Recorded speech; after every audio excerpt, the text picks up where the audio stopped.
अस्सलाम वालेकुम। आप देख रहे हैं SSB 92 TV.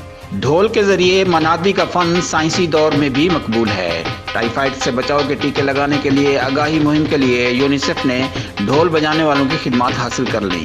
Typhoid vaccination team ढोलकियों के हमरा झुग्गियों में पहुंची तो बच्चे, बूढ़े, मर्द और औरतें ढोल की ढम ढम पर खींचे चले आए। बच्चों ने टाइफाइड से बचाव के टीके लगवाए और ढोल की थाप पर भंगड़े भी डाले।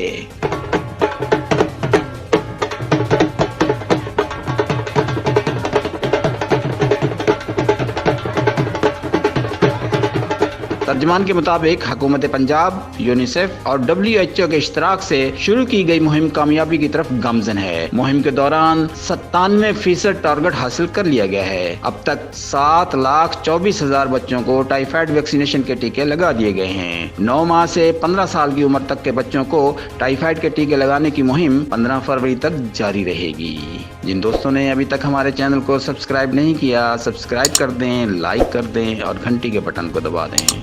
बहुत बहुत शुक्रिया। SSB 92 TV.